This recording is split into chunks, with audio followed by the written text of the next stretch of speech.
Je suis passé de 4000 à 175 000 en un an. Le truc a décollé comme une fusée.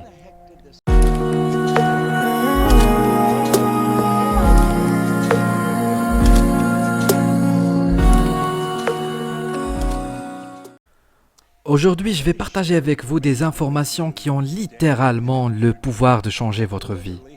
Maintenant, vous voyez, je ne suis pas capable de changer votre vie, mais vous l'êtes certainement. Et j'ai découvert que ce sont les idées qui changent littéralement tout dans notre vie. Il y a de nombreuses années, je remonte à plus de 50 ans. J'ai eu la chance de recevoir un livre, Think and Grow Rich. Mais avec le livre, l'homme qui me l'a donné m'a donné des instructions spécifiques sur la façon de l'utiliser. Je suppose qu'aujourd'hui vous l'auriez appelé mon coach ou mon mentor. C'était juste un très bon ami qui était capable de voir quelque chose en moi que je ne pouvais pas voir en moi.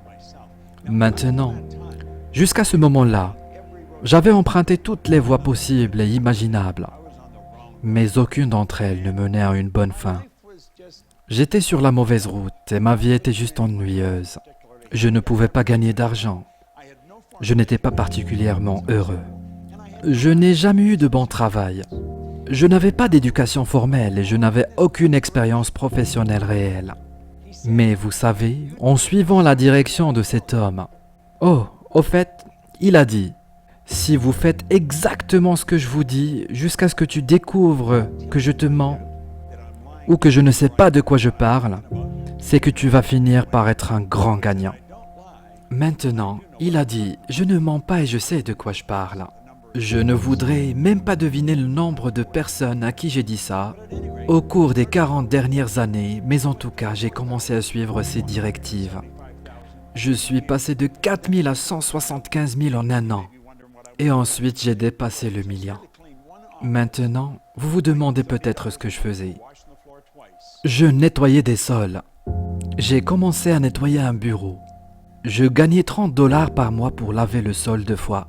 Et j'ai fini en moins de 5 ans à nettoyer des sols à Toronto, Montréal, Boston, Cleveland, Atlanta, Londres, Angleterre.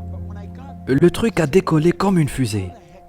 Mais quand je suis arrivé, je me suis assis et j'ai pensé, comment ça a pu arriver? Vous savez, il y avait beaucoup de gens qui nettoyaient les sols, mais ils ne faisaient pas ce que je faisais. Il y avait beaucoup de gens qui lisaient, pensaient et devenaient riches, mais ils ne faisaient pas ce que je faisais. Et je devais me demander ce qui s'était passé. J'ai été élevé dans la croyance, probablement la même que la vôtre, que si vous voulez gagner beaucoup d'argent, il faut être très intelligent.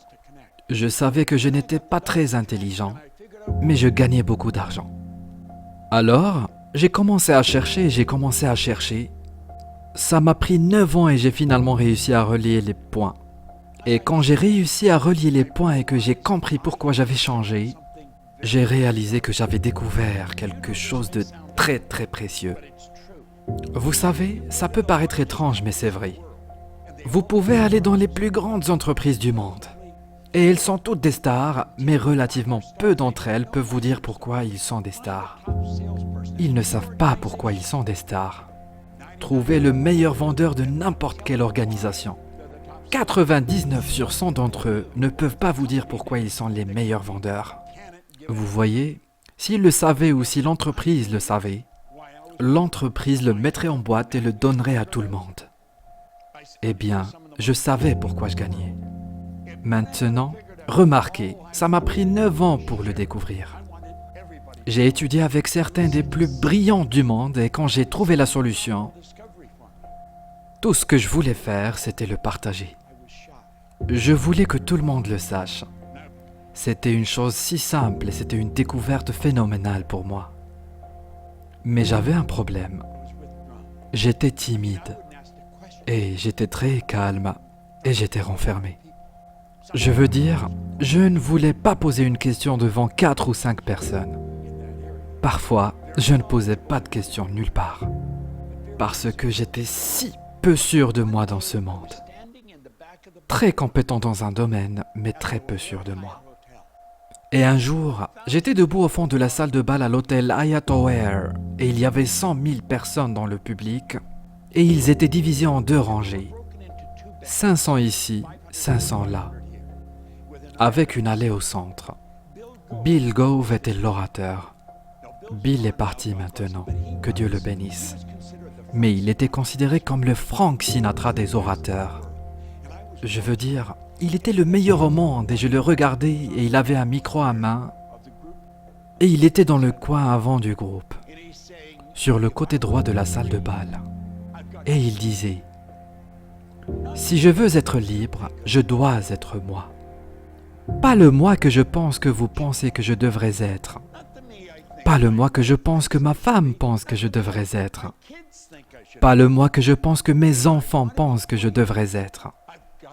Si je veux être libre, je dois être moi. » Maintenant, il a dit, « Je ferais mieux de savoir qui je suis. » Je me tenais au fond de la salle et je le regardais. Et je pensais, si seulement je pouvais faire ça. Je voulais tellement partager cette information, mais j'étais timide. Maintenant, laissez-moi m'écarter du sujet une seconde. J'ai écouté Earl Nightingale pendant des années. J'ai gravé les messages d'Earl dans mon esprit. Le premier enregistrement d'une grande série d'enregistrements. Le programme Lead the Field. Le premier enregistrement était sur le mot magique et c'était attitude.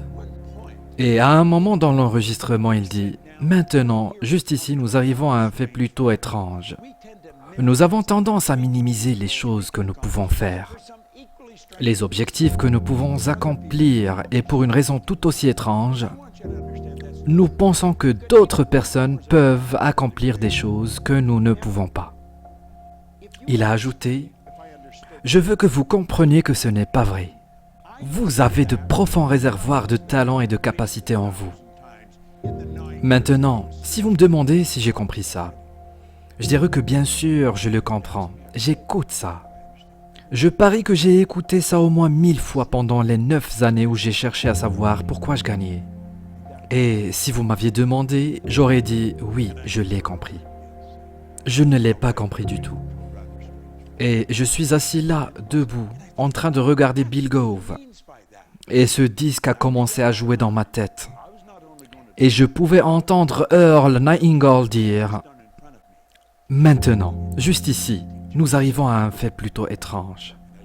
Nous avons tendance à minimiser. » Et j'ai pensé « C'est ce qu'il veut dire par là. » Et j'ai pris ma décision.